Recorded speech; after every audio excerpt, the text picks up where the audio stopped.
மிதுன ராசி அல்லது மிதுன லக்னம் சார்ந்த நபர்களுக்கு 2ஆம் இடம் சொல்லக்கூடிய தன குடும்ப வாக்குஸ்தானத்துல குரு உட்கார்ந்துருக்காரு. குடும்பத்துல இனிமேல் தான் உங்க பேச்சுக்கு மரியாதையா இருக்கும். இது வரைக்கும் மரியாதையே இருக்காது, மனசு நிலையாவே இருக்காது, ஒரே கன்ஃபியூஷன் தான். பாதி நேரம் உடம்பு சரியாம போறது, இஷ்டத்துக்கு நம்ம பேசுறது, சம்மந்தம் இல்லாம நடக்கிறதுக்கும் ஒர்க் அவுட் ஆகிறதுக்கும் சம்மந்தமே இருக்காது. ஆனால் தன குடும்ப வாக்குஸ்தானத்தில் குரு போய் 2ஆம் இடத்துல உட்காரும் பொழுது பணத்துக்கு பஞ்சம் கிடையாது, பணம் கொட்டும். மிதுனத்துக்கு பணத்துக்கு பஞ்சமே கிடையாது.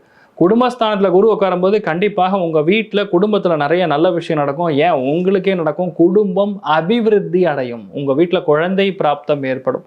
உங்களுக்கு கல்யாணம் நடக்கூடிய பிராப்தம் இருக்குது. நிறைய பேருக்கு மன வாழ்க்கை சிறக்கும். 100%. மிதுனத்தில் பிறந்தா 100% நிறைய பேர் கோல்டு வாங்குவீங்க. தங்கம் வாங்கக்கூடிய பிராப்தம் மிதுனத்துக்கு இருக்குது.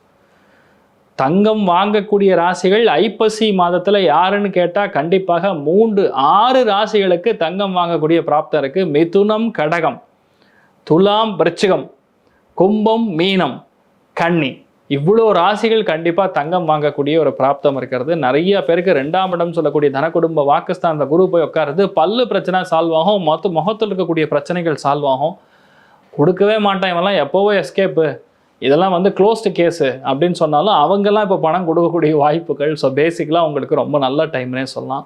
இதில் என்னென்னா மிதுனத்துக்கு 4ஆம் இடத்துல சுக்கரன் இருக்கனால நெஞ்சு சளி கோத்துக்கும். பெண்கள் யாராக இருந்தீங்கன்னா கொஞ்சம் ஹெல்த்து பார்த்துக்கணும். மெயினாக செஸ்ட்டு பிரஸ்ட்டு மாதிரி விஷயங்கள்லாம் கொஞ்சம் பார்த்துக்கணும். நரம்புகள் பாதிப்பு ஒரு சில பேருக்கு கொடுக்கும். மிதுனத்துக்கு பஞ்சமஸ்தானத்தில் சூரியன் செவ்வாய் சேர்ந்துருக்கிறது. வீட்டில் அப்பாவோட பயங்கரமான டிஷ்யூம் இருக்கும். அண்ணன் தம்பி பசங்க யார் இருந்தாங்களோ அவங்க கூட கொஞ்சம் டிஷ்யூம் இருக்கும். பசங்களோட அதாவது நான் என்ன சொல்கிறேன், கோவத்தில் எந்த வார்த்தையும் கக்கிறாதீங்க. முடிஞ்ச அளவுக்கு நான் தான் சொல்லுவேன். சூரியன் செவ்வாய் சேர்ந்துன்னா கசமுசான்னு பேசுறது, வார்த்தைகளில் ஒரு அளந்து பேசக்கூடிய நிலைமைகளே இருக்காது. அதனால் மிதுனத்தில் இருக்கிறவங்க தயவுசெய்து பசங்களோட கொஞ்சம் அந்யோன்யத்தை காப்பாற்றுங்க. ஏன்னா எப்படி இருந்தாலும் நாளைக்கு காலையில் அவங்க மூஞ்சில் தான் நீங்கள் முழிக்கணும். எவ்வளோ அளவுக்கு விட்டு கொடுத்து போகிறீங்களோ, எவ்வளோ அளவுக்கு அவங்களுக்கு சார்ந்து பேசுகிறீங்களோ அவ்வளோ நல்லது. பெரிய பாதிப்புகள் கிடையாது. ஆனால் அரசியலில் இருக்கக்கூடிய நபர்களுக்கு பெரிய மாற்றங்கள் கண்டிப்பாக உண்டு. வீட்டில் அம்மாவாக இருந்தாலும் சரி, அப்பாவாக இருந்தாலும் கொஞ்சம் ஹெல்த் பார்த்துக்க வேண்டிய ஒரு நேரத்தில் இருக்கவங்க.